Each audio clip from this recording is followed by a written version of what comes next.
Bien, bonsoir, bonsoir à tous. Merci d'être avec nous pour cette 30e conférence Biotech Finance en partenariat avec France Biotech. Ce soir, comme d'habitude, c'est un moment d'échange, hein.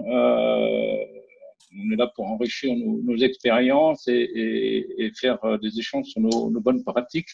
Et j'ai le plaisir d'être avec Franck Mouton, président de France Biotech. Bonsoir Franck. Et Nicolas Brienne, qui est le directeur général de France Digital, qui est juste à Bonsoir à côté du. tous. Bonsoir Nicolas. Donc nous allons parler de la coalition Innovation Santé et de l'exceptionnel élan qu'elle a suscité en France dès son lancement, qui restera sans doute un modèle unique tant par la mobilisation des acteurs que par la conception même de ce qu'elle est. On parle des acteurs aussi en amont comme Digital Pharma Lab, qui est vraiment la plateforme qui a permis le fonctionnement de cette coalition. On parle d'acteurs comme AstraZeneca, MedTech in France, la PHP, BPI France et bien d'autres encore qui, je l'espère, ne seront pas vexés que je ne les cite pas ce soir. Voilà, donc Franck, on va commencer peut-être par parler de cette coalition, puisque vous êtes un peu à l'origine de cette idée chez France Biotech. Quelle a été la raison d'être de la création de cette coalition? En fait, ça a démarré par des remontées de médecins qui nous demandaient s'il y avait des solutions à accélérer et à mettre en place en milieu hospitalier pour réduire le temps de présence des patients atteints de maladies chroniques pendant cette crise sanitaire. Et donc, sur cette base-là, on a pu, avec France Digital et MedTech in France, lancer un appel à manifestation d'intérêt pour faire remonter toutes les solutions qui, effectivement, pouvaient permettre de ne pas perdre l'opportunité pour ces patients-là d'être pris en charge par le système de soins. Donc, c'était l'objectif, c'est-à-dire que ça n'était pas centré sur le Covid, et c'était centré sur les patients atteints de maladies chroniques et que ces patients qui nécessitent un suivi euh, puissent bénéficier d'une prise en charge pendant cette période-là où le système de soins s'est complètement orienté et a complètement été embolisé par la crise sanitaire. Donc, à partir de là, on a eu un certain nombre de remontées de projets, à peu près une centaine en quelques jours, donc ça a été effectivement très, très productif. Puis très vite, le patron d'AstraZeneca, Olivier Nataf, nous a contactés pour nous proposer de prendre en charge un certain nombre de ces projets et de transformer cet appel à manifestation d'intérêt en appel à projet. Et là est venue l'idée de construire cette coalition en intégrant beaucoup plus d'industriels qui pourraient participer avec une plateforme qui mettrait en relation les besoins utilisateurs, des bénéficiaires, soignants, aidants, patients, et de l'autre côté, des innovateurs qui sont capables de déployer très rapidement des solutions. Et il s'avérait effectivement que ces solutions étaient massivement digitales sur le terrain pour pouvoir justement permettre à ces patients de bénéficier le plus vite possible de solutions qui leur permettent de ne pas perdre l'opportunité d'être pris en charge. En termes donc, la coalition s'est créée le 25 mars avec près de 50 partenaires industriels. Donc, ça a été vraiment un élan remarquable, une aventure humaine incomparable. En très peu de temps, puisque je crois on avait mis en place avec Nicolas cet appel à manifestation d'intérêt, ça devait être le 13 ou 14, 13 ou 14 mars, et vous voyez que la coalition s'est mise en place le 25 officiellement. Aujourd'hui, il y a plus de 400 projets qui sont passés à travers cette coalition avec un dispositif qui est extrêmement efficace. Le principe qu'on avait retenu avec les fondateurs, c'est de dire on va demander à Digital Pharma Lab, qui est un opérateur d'accélération de déploiement de projets, d'être l'opérateur de cette coalition. Et Digital Pharma Lab avait pour mission de faire remonter les besoins auprès des utilisateurs, que ce soit, donc on l'a dit, les associations de patients, les hospitaliers, le secteur privé, Et une fois qu'on avait ces besoins, de faire en face, de collecter des innovations qui pouvaient répondre à ces besoins-là. Ensuite, l'étape suivante, c'est l'évaluation. L'évaluation se faisait sous réserve que des utilisateurs puissent mettre en place les projets. Et ensuite, une phase de déploiement auprès de la coalition. Et là, les 50 partenaires industriels peuvent choisir des projets et les financer directement pour qu'ils soient implémentés directement sur le terrain. Donc, on a aujourd'hui, je vous l'ai dit, 400 projets, plus d'une centaine de besoins qui ont été identifiés, qui sont d'ailleurs publics. Vous pouvez aller sur le site internet et voir effectivement quels sont les besoins qui ont été collectés. Aujourd'hui, il y a 16 projets qui ont été sélectionnés. La coalition, en tout cas dans le contexte de la crise, devrait finir avec une vingtaine de projets qui vont être sélectionnés et financés par les industriels. Donc voilà un petit peu la raison d'être et l'état des lieux. D'accord. Quel justement, dans ces projets-là, est-ce que vous pouvez nous en décrire quelques-uns? Quel était le cœur des projets, ceux qui ont été retenus et pourquoi? Alors évidemment, la téléconsultation qui a été massivement utilisée pour justement éviter à ces patients de prendre des risques d'être exposés au Covid, puisque ce sont des patients fragiles également pour le risque Covid. Il y avait tous les aspects de télémédecine à distance pour pouvoir contrôler le risque que prenaient ces patients dans leur maladie chronique. Il y avait aussi des choses comme le suivi, le suivi en réa de tout le matériel, parce que ça, il y avait des gros soucis d'organisation du service de soins, et donc de pouvoir traquer les respirateurs, les pousse-seringues, etc. Tout ça, effectivement, voilà le type de projets qui seront passés à travers la coalition. Et la sélection en elle-même, parce que regrouper autant de partenaires pour sélectionner 16 projets sur 400, c'est énorme. Comment ça fonctionne? Quelle est la cuisine interne? Alors ça aussi, ça a été remarquable parce que non seulement l'industrie pharmaceutique s'est engagée à financer, on avait à ce stade-là, je pense qu'on a sécurisé à peu près 2,5 millions déjà et ça continue. En plus de mettre de l'argent sur les projets directement, ils ont mis à peu près une centaine de personnes de leurs équipes pour participer à l'évaluation au fil de l'eau de tous ces projets. Et donc, on avait des gens extrêmement compétents qui venaient justement de cette industrie. Et on y reviendra sur l'impact, parce que je pense qu'il y a plusieurs impacts de cette raison d'être. Donc, un investissement déjà conséquent, concret, financier et en temps homme assez important. Nicolas Brienne, merci d'être avec nous. Donc, vous représentez France Digital, c'est la santé côté numérique, si on peut dire ça. Là, ça a été une formidable poussée. C'est, on va dire, le moment où tout d'un coup, il y a une conversion énorme de l'ensemble des systèmes hospitaliers et des personnels soignants, des accompagnants pour le numérique qui n'était pas forcément en odeur de sainteté avant, si on peut dire ça comme ça. Vous m'avez dit qu'une muraille de Chine était tombée et qu'il n'y avait plus qu'un muret. Alors expliquez-nous un peu comment vous avez vécu tout ça depuis le début jusqu'à aujourd'hui. Effectivement, il y a une digue qui a lâché d'un coup du fait des circonstances dramatiques dans lesquelles auxquelles on était confronté. Ce qui est intéressant, c'est, je dis une digue parce que tout ça était déjà en germe depuis quelques années.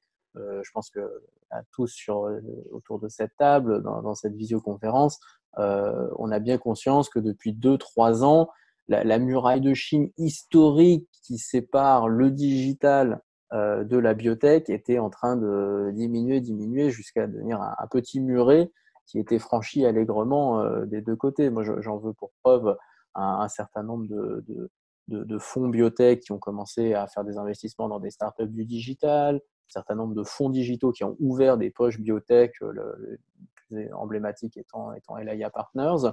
Et puis, côté startups. Les startups de la biotech ont de plus en plus utilisé des outils digitaux, et je pense notamment aux technologies d'intelligence artificielle. Et puis, à l'inverse, et ça a été rappelé tout à l'heure avec brio par Franck, vous avez des startups de l'intelligence artificielle, des startups de la supply chain, des startups de la blockchain, qui ont commencé à regarder ce qui pouvait être fait avec des données de santé, ce qui pouvait être fait avec des acteurs hospitaliers importants. Et ça, c'est assez récent, mais j'allais dire, il manquait la circonstance historique pour accélérer les choses et se retrouver tous autour d'une table. Et malheureusement, on a eu cette crise du coronavirus. Franck racontait comment il l'a vécu de l'intérieur de France Biotech. Moi, je peux vous raconter comment je l'ai vécu du côté de France Digital. C'est qu'on a eu du jour au lendemain des centaines de startups pure digitales qui se sont dit comment est-ce que je peux mettre au service mes solutions de supply chain, d'IA, au service des hôpitaux, au service des soignants, au service des patients. Et on a eu vraiment, Franck évoquait le chiffre tout à l'heure, hein, mais on a près de 200 startups nous, qui se sont portées littéralement volontaires pour ce type d'initiative, ce qui est assez impressionnant en l'espace d'une semaine. Et donc rapidement, on a eu un paquet de demandes, et notamment côté pouvoir public aussi, qui était assez démuni parce qu'ils constataient un certain désarmement technologique côté hospitalier, côté soignant. Et donc assez rapidement, il y a eu cette convergence que je qualifierais vraiment d'historique qui s'est mise en place assez rapidement parce que tout simplement, il y avait besoin de solutions scalables immédiatement et déployables.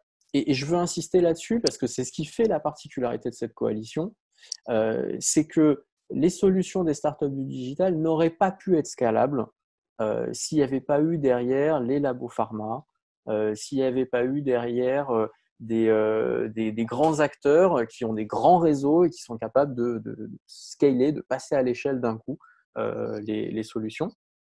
Et puis au niveau du déploiement, je pense que vous avez tous vu, on a tous participé ou été témoins à un moment ou à un autre d'un hackathon ou d'une initiative où on rassemble des développeurs ou des start-upers pour essayer de trouver une solution technologique contre le Covid. En réalité, ça a plus détourné de l'objectif qu'autre chose, ce type de hackathon. Là, on n'était pas dans un hackathon pour faire du bruit, on était vraiment dans du déploiement. Et c'est vraiment l'originalité de cette initiative. On était dans du déploiement très opérationnel, de projets très concrets. Et je pense que c'est ce qui a fait, le succès sans précédent de cette initiative. Et j'insiste là-dessus, hein, on est le seul pays en Europe à avoir monté ce type d'initiative. J'ai regardé ailleurs, questionner mes homologues allemands, italiens. Je crois que c'est quelque chose de très, très, très, très intéressant et très prometteur pour la suite. Parce que je ne fais pas partie de ces gens qui séparent le monde d'aujourd'hui, le monde d'après, le monde de demain, le monde d'après-demain, etc. Je pense qu'on vient de vivre un moment d'accélération de tendances qui étaient déjà préexistantes. Maintenant, il faut voir comment est-ce qu'on tire le fil de tout ça. Et je pense que cette coalition, elle a de beaux jours devant elle parce qu'elle correspond à un moment historique où les acteurs du digital et de la santé avaient besoin de se retrouver. Merci. Donc, vous l'évoquiez, hein, pousser maximum, qui a permis à la santé numérique d'ouvrir beaucoup de barrières. Ceci dit, cela comporte quand même quelques petits risques. Je l'évoquais avec un des acteurs de la santé numérique avec qui j'étais en ligne cet après-midi et qui est dans la salle ce soir. Il y a quand même eu quelques petits dérapages, si on peut dire, ou pas, mais des téléconsultations par Skype, hein, ou d'autres modèles qui ont été mis en place. Alors justement, cette formidable poussée comporte des risques. Comment vous allez gérer l'après ? En toute franchise, on va essuyer les plâtres. Hein. C'est-à-dire qu'il y a une dimension très, très expérimentale. On a fait avec les moyens du bord là, pendant ces 8 semaines. C'est sûr qu'il y aura des effets cliqués. Il y a des changements de mode de production et de consommation qu'on a vécu là pendant cette période de confinement qui vont perdurer, mais tout ça nécessitera d'être encadré. Bon, à titre personnel, je pense qu'il faut faire très attention sur ce sujet de téléconsultation. Il faut faire très attention, notamment à un moment où il y a beaucoup de débats sur la souveraineté technologique, à pas donner les clés du camion à des acteurs, des géants technologiques qu'on ne nomme plus. Je suis pas sûr, par exemple, que les téléconsultations sur WhatsApp soient forcément l'alpha, l'oméga et le monde idéal vers lequel on doit aller. En revanche, on l'a bien vu avec des solutions françaises comme Doctolib, 3,2 millions de téléconsultations sur Doctolib contre à peine 100 000 en temps normal. Là, on a des solutions françaises, elles existent, elles sont efficaces. Ça vaut le coup effectivement d'être regardé attentivement. Mais je pense qu'on va devoir tâtonner. On a parlé tout à l'heure avec Franck d'acculturation du monde de la santé au monde digital, d'acculturation également du monde digital au monde de la santé qui a ses propres codes. Il y aura aussi une acculturation des régulateurs et des décideurs au ministère de la Santé et dans les différentes hautes autorités pour appréhender ces enjeux numériques et qui sont pour l'instant sont quand même très lointains de leur zone de confort. Merci pour cette réponse. Vous, Franck Mouton, qu'est-ce que vous en pensez? Je pense effectivement que c'est un domaine où on ne peut pas se permettre de ne pas faire les choses sérieusement. Donc, ça me paraît indispensable qu'on s'en tienne effectivement à la réglementation, quitte à effectivement voir comment on peut la faire évoluer, mais avec le régulateur. Là-dessus, la coalition, en tout cas, c'est beaucoup protégé de tout ça avec plusieurs choses. D'abord, le tiers de confiance qui est Digital Pharma Lab était très exigeant sur ces aspects-là, que ce soit le respect de la réglementation RGPD, que ce soit le niveau de maturité des actifs qui pouvaient être implémentés sur le terrain, donc évidemment dans le respect de la réglementation.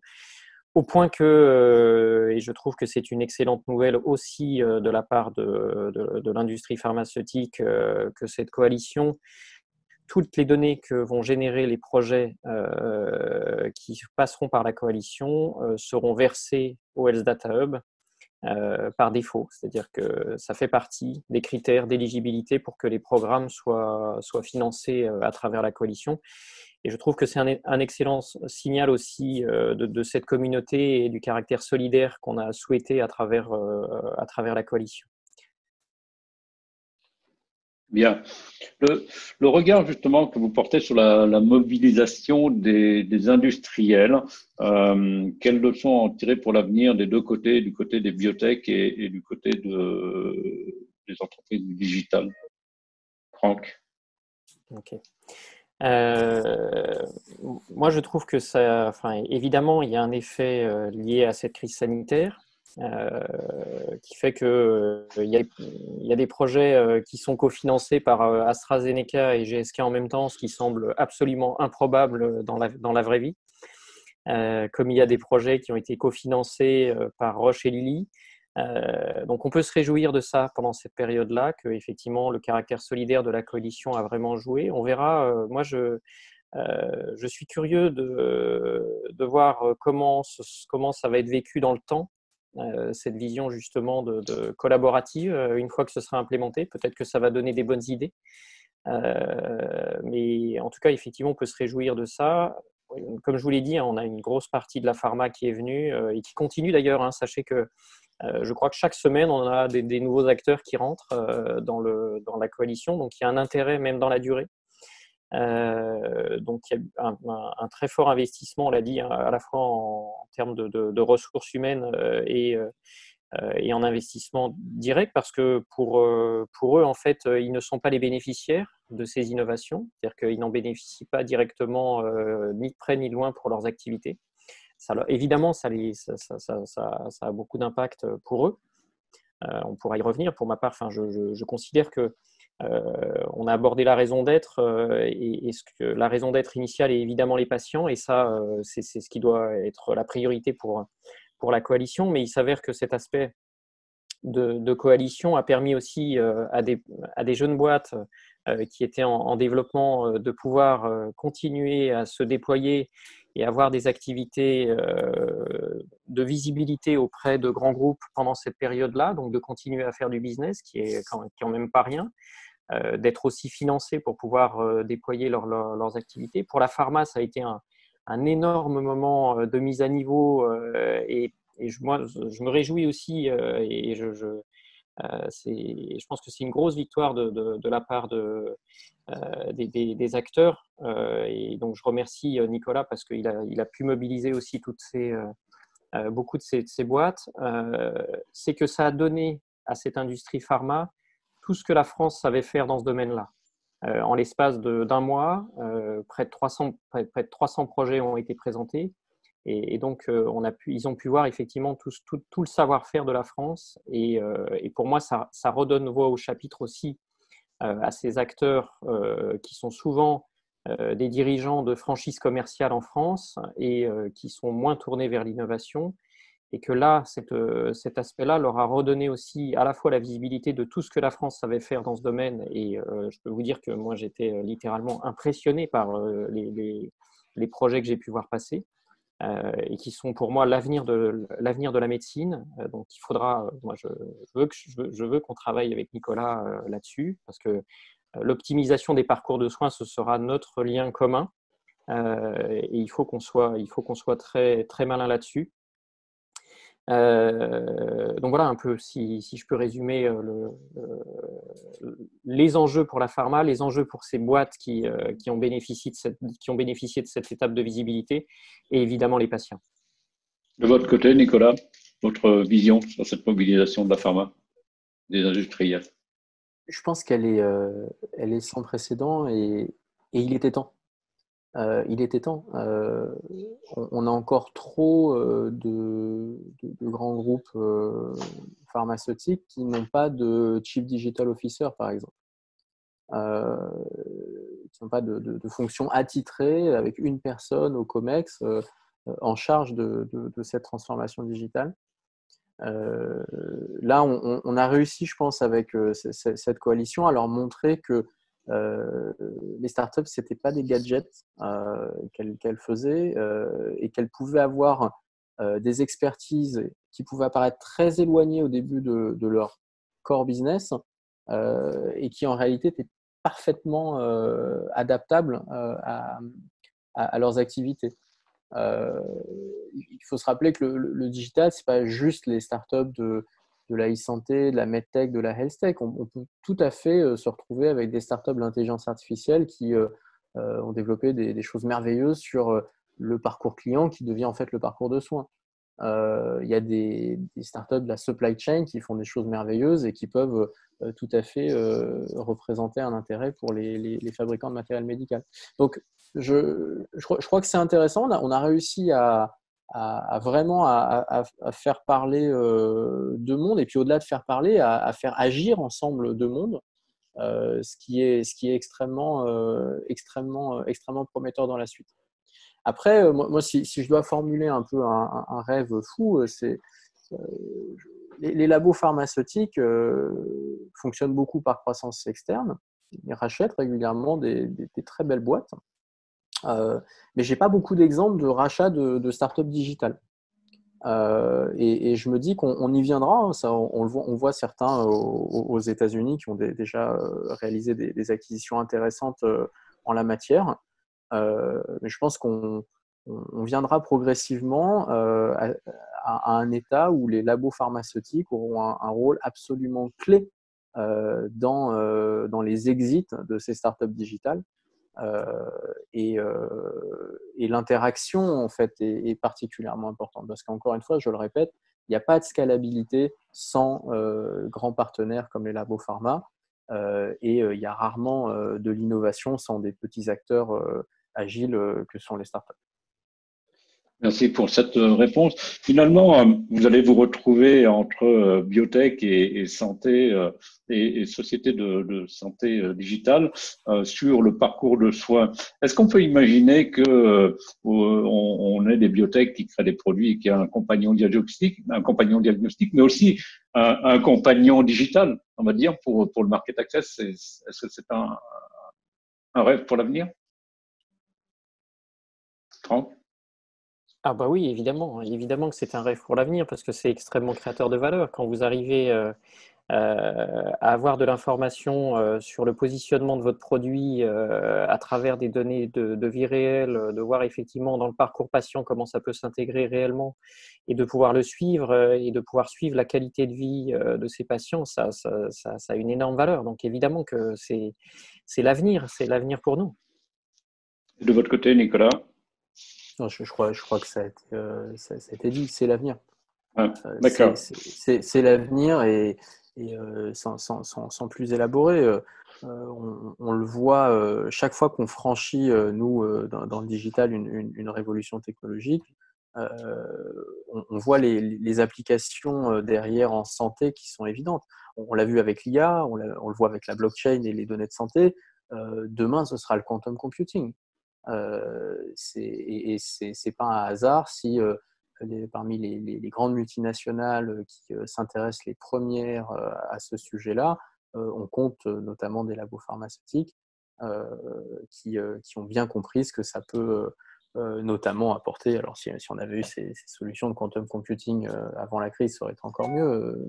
Tout ce que ça peut apporter en termes de modélisation des molécules, tout ce que ça peut apporter en termes de raccourcissement des phases de test grâce justement à de la modélisation intelligente. Donc je pense qu'effectivement, cette collaboration entre labo pharma et start-up va aller en s'accroissant. Je finirai peut-être sur un point qui me paraît intéressant, c'est que faut pas se leurrer, on est quand même un peu en retard en Europe par rapport à cette question de la collaboration entre labo et start-up. Les Chinois, typiquement, ont plusieurs longueurs d'avance dans leur capacité à construire des ponts entre les écosystèmes de start-up et leurs grands acteurs de la santé.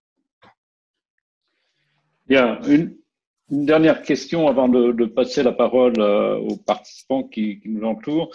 D'autres crises se préparent évidemment. On le sait déjà, on n'a pas encore tourné la page de celle qui est encore sur nous. Comment est-ce que vous allez vous organiser et comment est-ce que vous voyez l'anticipation dans l'avenir? Est-ce que la coalition, en fait, parlez-nous un peu de la coalition d'après, si on peut dire, celle qui va être poussée. Comment est-ce que vous la voyez, Franck et Nicolas, chacun à votre tour? Nicolas, tu veux commencer? C'est une question dure, donc mais non, très concrètement, et vous nous prenez vraiment là à chaud, puisqu'on n'a pas encore eu le temps de s'en parler avec Franck. Il y aura un avenir à cette coalition, parce que, comme je vous le disais, on est dans le moment où on ne pouvait pas rêver moment plus important pour une rencontre de ce type. Après, moi, je vois bien les choses évoluer sous 3 axes. Je pense qu'il va falloir attaquer le sujet de l'investissement. C'est-à-dire que typiquement, si on veut que les liens se renforcent entre les grands acteurs de la santé et les startups, ça passe notamment en intégrant les écosystèmes de VC, de venture capital. On le voit beaucoup, comme je vous le disais, des fonds de VC classiques, pur digital, ouvrir des fonds biotech. On voit des fonds biotech ouvrir des pratiques un peu plus digitales. Je pense qu'une des extensions de la coalition, ce sera d'intégrer un peu plus les investisseurs. En tout cas, moi, j'y serai assez attentif. À Fonds Digital, on regroupe une centaine de fonds de capital risque. Le deuxième axe qui est très intéressant, mais vous l'avez déjà évoqué à petite touche impressionniste, c'est la question de la régulation. on est aujourd'hui face à une feuille blanche et il va falloir tout dessiner ensemble. Et ça, on peut le faire qu'à plusieurs mains. Ça peut pas être juste les startups qui dessinent tout toutes seules. Ça peut pas être les labos pharma. Et il faudra qu'on construise ça collégialement. Il y a déjà un début, une esquisse de coopération qui a été abordée autour du Health Data Hub, mais qui est, j'allais dire, pour l'instant préhistorique en termes de coopération. Donc, on peut probablement faire des choses beaucoup plus intéressantes. Et puis, le dernier aspect, c'est peut-être réfléchir à comment construire un écosystème national. Moi, je ne suis pas un grand fan de souverainisme à tout craint. Et, on parlera pas du décret IEF étendu par notre camarade Bruno Le Maire. Mais je pense qu'on a intérêt à travailler un petit peu en équipe, un petit peu plus en équipe. Je trouve que les écosystèmes sont plus structurés en Californie. Je parlais de la Chine. Les choses sont beaucoup plus coagulées, si vous me permettez l'expression. Les Nordiques aussi ont une tradition un peu plus poussée. Je pense qu'il y a quelque chose à construire au niveau de l'écosystème national, avec des grands centres de recherche, des grands labos et des très belles startups qui peuvent devenir des champions en la matière si elles sont capables de monter à l'échelle avec des grands groupes. Merci. Franck, maintenant c'est à vous. Non, moi je partage évidemment toute l'analyse de Nicolas. Je pense que il ne faut pas attendre la prochaine crise pour que cette coalition continue. Au contraire, je pense que c'est quelque chose qu'on pourrait plutôt ancrer comme étant un outil unique. Cette réussite-là, il faut la saisir. Il existe une plateforme qui réunit aujourd'hui des utilisateurs, des bénéficiaires et de l'autre côté des innovateurs. Je pense que ça, il faut le conserver. La difficulté qu'on va avoir dans le temps, c'est à partir du moment où effectivement on va sortir de cet aspect entre guillemets très solidaire de cette crise sanitaire, c'est que les intérêts individuels vont revenir avec l'aspect concurrentiel et la compétition, et qui est très saine, cette compétition. Donc il ne faut pas la brider. Je rejoins aussi cet aspect de risque d'indépendance sanitaire dans notre compétitivité. Et pour moi, en fait, effectivement, l'idée, moi, je pense qu'on a la possibilité aujourd'hui, on a pu interroger un certain nombre de pharma sur le bénéfice qu'elles en avaient tiré. Et cette veille, justement, technologique, de pouvoir avoir en permanence la capacité de regarder ce qui se fait dans le domaine du digital santé est extrêmement enrichissant pour la pharma. Et donc, il y a moyen de mobiliser la pharma et un certain nombre d'industriels pour collecter dans un fonds d'investissement qui serait dédié justement à ces parcours de soins, un fonds d'investissement dans lequel donc ces acteurs-là pourraient mettre de l'argent. La contrepartie, c'est de pouvoir effectivement bénéficier en termes d'adhérents à cette plateforme et de voir au fur et à mesure les innovations qui passent et de pouvoir avoir une veille et un label aussi. Je pense que c'est aussi extrêmement important parce que ces petites sociétés-là, finalement, ont passé les fourches codines de gens qui sont extraordinairement structurés en interne et qui ont une vision réellement industrielle. Donc, je trouve que c'est aussi un label qui est extrêmement important. Donc, voilà un peu comment je vois la suite, c'est-à-dire quelque chose qui se pérennise sous un... Enfin, j'espère que ça s'appellera encore coalition, on verra, mais qui change un peu cette dimension où on passerait plutôt sur la partie investissement que sur la partie, on va dire, financement pur. Et qui permettrait aussi, par exemple, on pourrait offrir à certains la possibilité de rejoindre des conseils d'administration en tant que membre indépendant. Et je trouve que ça permettrait aussi d'enrichir l'écosystème et de le faire monter en gamme. Et comme l'a dit Nicolas, hein, c'est vraiment de la porosité dont on a besoin aujourd'hui. C'est vraiment un écosystème global qui fait intervenir les différentes parties prenantes, qui, à mon sens, fera l'avenir de la France dans le domaine de l'innovation santé. Merci pour cette réponse. Alors là, nos participants ont plusieurs questions. La première concerne les prescripteurs. Alors, on sait qu'aux États-Unis, les assureurs font pression justement pour pousser des solutions digitales. Est-ce que ça a été, est-ce que c'est le cas en France, l'assurance maladie? Est-ce qu'elles ont été moteurs sur ces sujets, ou alors la dynamique vient essentiellement des acteurs privés? La dynamique est venue exclusivement des acteurs privés sur le plan du financement. En revanche, on a eu des acteurs de l'assistance publique des hôpitaux de Paris, un certain nombre d'associations de patients, mais effectivement pas le payeur de la sécurité sociale directement. Je vais aller dans le sens de Franck, hein. Clairement, on sent quand même plus qu'un frémissement, hein. On parle de la PHP, on pourrait parler de l'INCA également, de la part de certaines structures qui ont envie de bouger. Bon, je suis assez. C'est intéressant aussi de voir qu'il n'y avait pas que des labos pharma, hein, dans cette coalition. Il y avait certains grands groupes du numérique aussi qui s'intéressent à la santé, clairement. Et puis, évidemment, j'imagine côté assureur et mutuelle, beaucoup d'intérêt pour cette première expérience qui ouvre des très belles perspectives.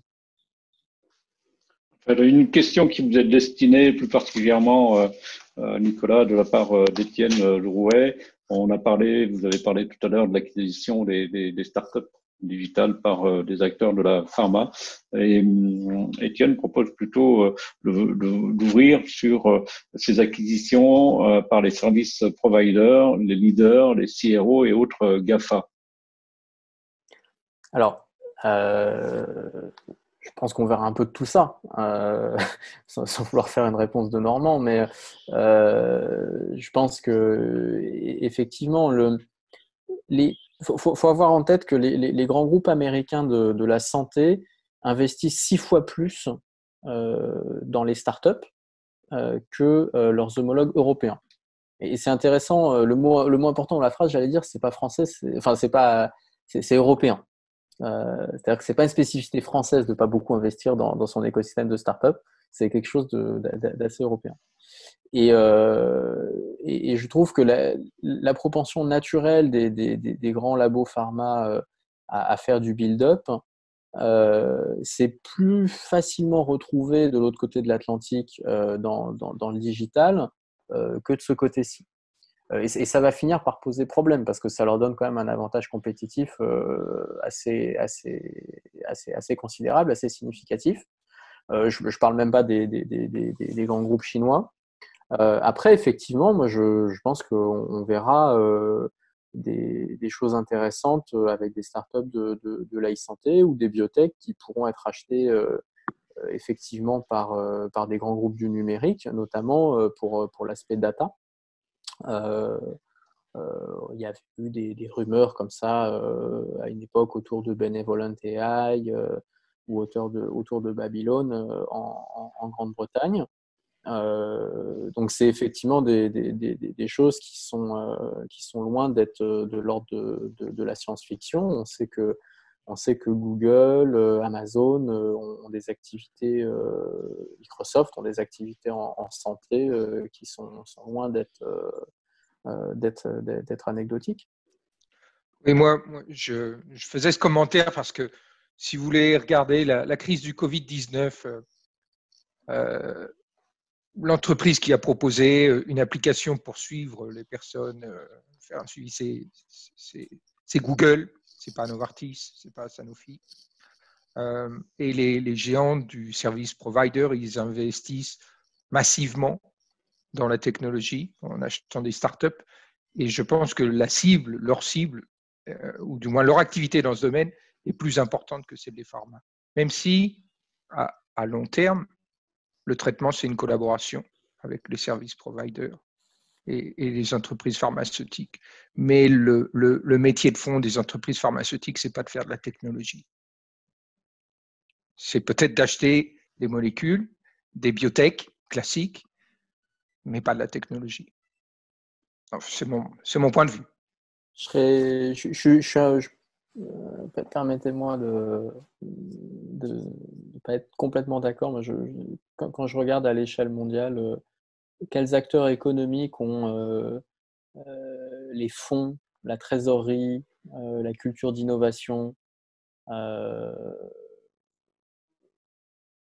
Je crois qu'en fait, il n'y a que les labos pharma qui sont capables de faire la compétition aujourd'hui avec la trésorerie monstrueuse d'un Apple ou d'un Google. En tout cas, après, j'ai en tête vraiment beaucoup l'exemple américain, hein, mais je vous dis pas que Si vous voulez un acteur qu'on français. verra je dis pas qu'on verra la valorisation boursière de Sanofi dépasser celle de Microsoft avant la fin de l'année, mais je pense que c'est le sens de l'histoire. C'est le sens de l'histoire. Ces grands acteurs de la santé vont devoir se digitaliser, vont devoir se technologiser s'ils veulent survivre, parce que je crois que malheureusement c'est de ça dont il s'agit. Okay, merci. Merci beaucoup. Franck, vous voulez réagir? Non, bon. Non, j'aurais bien. Je vois qu'il y a Emmanuelle de Ponge. J'aurais bien aimé qu'elle témoigne parce qu'elle a fait partie des personnes qui ont évalué les projets. Emmanuelle, à vous. C'est pas cool. C'est pas cool. Excuse-moi, Emmanuelle, mais. Salut Franck. T'as besoin de boire un coup? Non, j'ai besoin de t'entendre. T'as besoin de m'entendre. Oui, effectivement, j'ai eu la chance de faire partie des comités d'évaluation à partir du 2e, en fait, jusqu'au dernier qui s'est tenu lundi. Donc, au global, j'ai pas recompté en fait le nombre de projets, mais je pense que c'est pas loin de, je sais pas, une quarantaine, hein, donc à peu près 10%. Donc, il y avait plusieurs comités qui se réunissaient. Alors, ça n'a pas été une tâche facile parce que nous, on était vraiment au tout début en présélection. Et finalement, on avait des sociétés qui se sont, je pense, retrouvées dans l'initiative coalition sans avoir pu réellement préciser quelles étaient leurs propositions, quelle était finalement la valeur ajoutée de leur offre, de leur solution, et quels étaient les partenaires, en particulier au niveau du soin, avec lesquels elles étaient en cheville pour faire une proposition qui soit une proposition concrète. Et puis on en a d'autres en fait qui sont venus avec des choses beaucoup plus concrètes en fait. Et on a vu l'évolution d'ailleurs au fur et à mesure des semaines pour aboutir effectivement à des projets qui étaient nettement plus aboutis, mais aussi beaucoup plus diversifiés. C'est aussi ça qui a été intéressant, c'est que au début il n'y avait que des sociétés qui étaient candidates finalement. Et puis on a eu, enfin moi dans les différentes commissions où j'étais, comités, on a eu 2 propositions qui venaient en fait l'une d'une caisse de retraite et une autre d'un hôpital privé. Montrant que finalement, au-delà de l'effet offre de services start-up, il y a des besoins sur le terrain et une opportunité comme celle-là peut être le moyen, à un moment donné, d'être en mesure de financer une proposition qui est une proposition locale, mais qui est une proposition qui après peut se déployer au niveau national sans forcément avoir finalement un très grand partenaire pharma. Donc c'était de ce point de vue-là, c'était plutôt intéressant. Puis alors, si tu me permets, je vais faire un commentaire de l'autre côté, puisque tu sais que en fait, moi je travaille en fait avec GoCapital, je suis venture partner donc pour GoCapital, et on a une de nos sociétés du portefeuille en fait il y a moins de 3 ans, qui a été une des 3 premières en fait à avoir été sélectionnée, qui est Biosensi, dont le déploiement n'a pas été encore annoncé, mais c'est en bonne voie, où effectivement il y a plusieurs partenaires en fait pharma qui ont souhaité s'associer avec Biosensi sur des cas d'usage extrêmement pertinents, autant pour des patients en fait qui sont déjà dans un parcours de soins dans l'insuffisance respiratoire, qui sont maintenus à domicile avec en fait un dispositif de suivi de leur constante, et puis également une réponse encore plus précise pour les patients qui ont été infectés par le Covid, qui ont été hospitalisés et pour lesquels en fait une fois rentrés à la maison ont des problématiques quand même de suivi à distance qui doivent être mis en place. Donc une solution qui finalement était pertinente pour des patients identifiés dans un parcours de soins identifié. La société faisait son lancement commercial au moment du confinement, et qui, grâce à la coalition, finalement, a pu avoir une réponse très immédiate à des besoins extrêmement concrets avec des partenaires hospitaliers et des pharmas qui, là, pour le coup, découvraient qu'il existe une solution sur le marché marquée CE pour pouvoir en fait suivre ces patients qui ont un parcours qui est quand même très complexe et dont on ne sait jamais très bien, même quand ils sont sous oxygénothérapie, si finalement ils sont correctement pris en charge. Donc Voilà, bravo GoCapital, parce que GoCapital a eu le flair pour repérer une solution innovante de santé digitale qui a été une des toutes premières sociétés à intéresser la coalition, donc bravo. Oui, tout à fait. Merci. Et la société s'appelle Biosensi. Merci pour le témoignage. On ira l'interviewer dans pas longtemps, je pense. Il y a une question, il y a une question de Roland Lemeur. Roland, est-ce que vous voulez bien prendre la parole et poser votre question, vous présenter aussi? Oui, vous m'entendez? Oui, très bien. Oui, bonjour. Donc Roland Lemeur, j'ai une activité de conseil en business développement sur les solutions digitales dans le secteur de la santé. Et donc, j'avais un commentaire, ça a été évoqué précédemment. Je dirais qu'au-delà de la visibilité qui a été donnée aux solutions digitales par l'effet que je qualifie de Covid disruptif, je pense que les évolutions majeures, au-delà de l'aspect technologique, la composante technologique, ça a été évoqué l'accélération du régulateur à prendre des décisions pour baisser un certain nombre de barrières. Et conjointement, surtout l'expérience des utilisateurs, à la fois professionnels de santé et patients, et dans une adoption, dans une démarche d'adoption de ces solutions et des nouveaux usages qui permettent de mettre en place, orientés autour de la gestion du parcours de soins. Et à partir de l'adoption des utilisateurs, je pense que la situation, l'empreinte va être pérenne. Et donc, on est probablement en train d'assister enfin à la fondation, à la création des fondations de cette filière de la santé numérique en France notamment. Et donc, en espérant qu'effectivement, ça va être le début et ça va pérenniser en fait cet élan et ce mouvement. Donc, je ne sais pas si c'est un avis partagé quant à la… En tout cas, on prend le compliment déjà. Nicolas? Oh, je crois que c'est très juste. Hein. C'est très juste. C'est un peu triste qu'il ait fallu cette crise pour qu'on s'aperçoive en fait à quel point c'était fondamental. Hein. Et les chiffres d'un Doctolib sont absolument incroyables. Hein. Moi, je viens d'un petit village en Auvergne. La téléconsultation, il y a encore quelques mois, c'était Satan. Aujourd'hui, du fait des circonstances, il y a plus d'autre choix. Et ça n'a pas été vécu comme un déclassement, donc c'est intéressant. Dans les hôpitaux, pendant longtemps, utiliser l'IFEN comme une solution pour transférer des données entre médecins, c'était considéré pareil comme péché. Aujourd'hui, il y a eu une phase d'accélération, on s'est aperçu que ce n'était pas si compliqué que ça.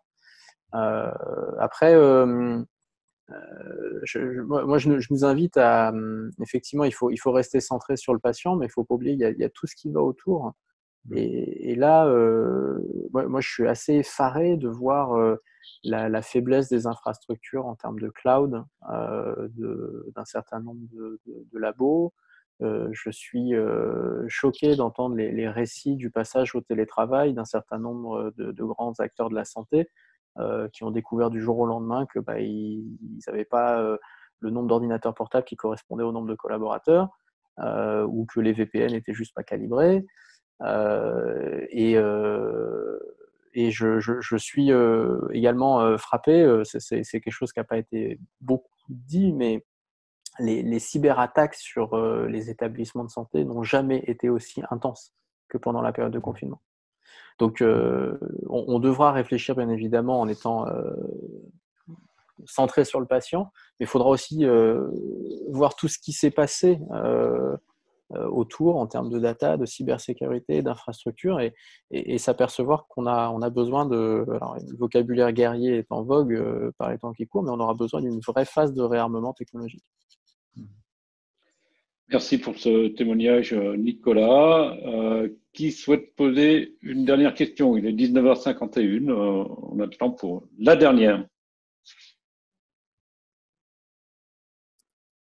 Non, visiblement non, pas de questions. Donc, juste une petite chose sur les associations de patients, parce qu'elles sont quand même au cœur du système.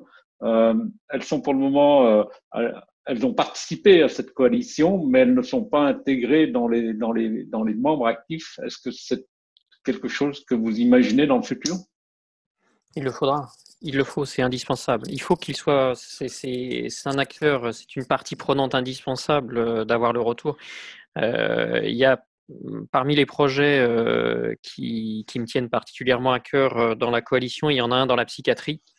Et aujourd'hui, pour atteindre les patients qui sont confinés, qui sont en perte totale d'opportunités, non seulement ceux qui étaient malades avec des troubles mentaux avant le confinement et ceux qui vont en déclencher pendant le confinement, on s'attend à une éclosion de ce secteur-là et on sait déjà que c'est la première source de dépenses de notre système de soins.